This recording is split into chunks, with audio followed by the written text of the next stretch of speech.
Picket Fence is a nonprofit organization, and our mission is to offer employment and training opportunities for adults with disabilities. And also have what's called the Ability Marketplace, and it's a place where we feature products made by people with special needs from all over the country. As parents of a special needs child, our biggest concern was what's going to happen, when we're gone someday. The job prospects are difficult for special needs adults. Today we have been so blessed. CEFCU is here volunteering with Rebuild Together Peoria and painting our building. I had a cousin that had special needs, and he never could get a job. There was never an opportunity, anything like this, and what an amazing thing that they've done. I'm honored to help them out. This is just a great organization and all the great work that they do in the community, not only here at Picket Fence, but at Blue Ridge Farms. It's great to have so many of our team help. Just a great organization. Very proud of the team. Blue Ridge Community Farm is a totally separate entity. It's its own 501c3. We started about 21 years ago doing field trips for our son's early childhood intervention class, and it grew from there.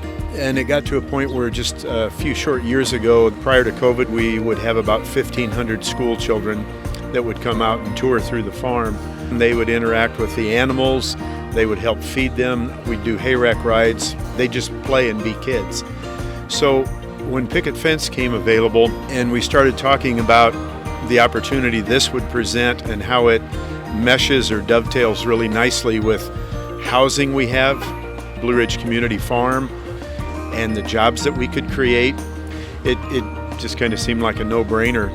And we could model it after a couple of other places around the country that we knew of and that had helped mentor us a little bit. I love the organization and the cause of it, so happy to be a part. It's a very unique place. Some of the individuals that we employ with disabilities are able to work without any job coach and do a phenomenal job.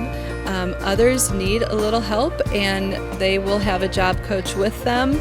Just little instruction here and there to keep them on task. We find different talents that they might possess and then run with it, and they do a phenomenal job. We had one individual that came to us who thought this was going to be another internship, and he had never been paid for a job. And when we told him that we were going to pay him and he would get a paycheck, he jumped up and kept saying over and over, "You're going to pay me, you're going to pay me, I'm going to get a paycheck." He was so excited, and he's one of our hardest working employees. He does a great job. He's always here on time, and we're so thankful he's part of our team. This is a great opportunity to give back to the community, and that's what we're about. Volunteering is just part of my inner core, that's what I like to do. They give so much back to the community that I'm really proud to be here helping them. Every single purchase goes right back into helping us hire more people and train more people and buy more products made by people with disabilities. So many people have come in and said, "Thank you for what you're doing," and the support has been unbelievable, and we're very grateful. An extreme humble thank you to the board of directors from Rebuild. They've been wonderful to work with. To the CEFCU team, we just can't thank you enough for all your support and all your help. We're just trying to do what little bit we can to give people some hope and some opportunity.